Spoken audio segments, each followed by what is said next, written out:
อ๋อค่ะย้อนยอดผ้าเหมามงโกเปนางเสียงเจนมาหึงหนายาวค่ะเมื่อในโชคหลีค่ะเนาะยอดผ้าเหมามงมันหูนมาปั่นห้าวค่ะแทงกำหนึ่งหน่อยค่ะเมื่อในห้าวค่ะมาเฮ็ดกันค่ะเนาะเฮ็ดจะเหือใส่ยางพองมัดด้วยกันค่ะใครกินยอดผ้าเหมามงโกเนี่ยค่ะเนาะย้อนมาหึงหนายาวค่ะเมื่อในใจมาเฮ็ดยอดผ้าเหมามงโกเนี่ยค่ะเนาะออกมาปั่นแทงปอกเนี่ยค่ะปีนี้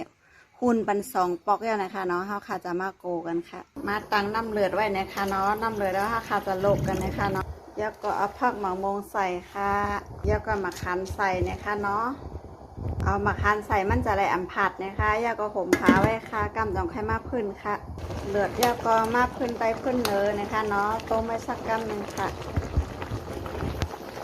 เหมือนไหนก็ไล่เอาเนี่ยค่ะเนาะเอาออกยัดน้ำไว้ค่ะใส่ยัดน้ำไว้ค่ะเนาะกำในก็มาตำโหขาโหขาแล้วก็เพิ่มมีโหเผิกค่ะแล้วก็ใส่ข้าวมิ้นค่ะใส่เกลือค่ะ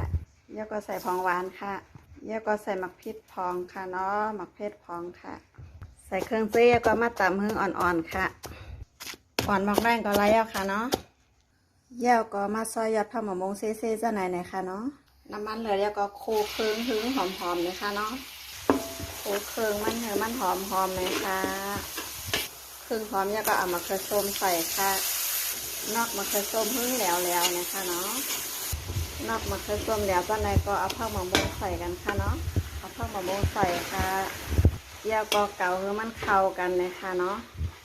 นี่ค่ะเนาะเกาคือมันเข้ากันจ้าไหนค่ะแล้วก็ปิดไพ่แบบค่ะนะก็เอายอดผักมะม่วงใส่ก็อำโลเปิดไพ่เอาเนี่ยค่ะเนาะปิดไพ่แล้วก็เกาคือมันเข้ากันจ้าไหนค่ะเยี่ยวก็ตักใส่หวานค่ะเยี่ยวก็เอากระเทียมเจียวใส่เนื้อค่ะเยี่ยวก็ใส่ผักหมี่ผักกี้ค่ะเนาะ นี่ค่ะเนาะหน้าตาเป็นจังไหนคะกินแล้วค่ะกินกับข้าวนึ่งอุ่นๆใหม่ๆนี่ค่ะเนาะหวานนะคะผักหมะมงโกค่ะ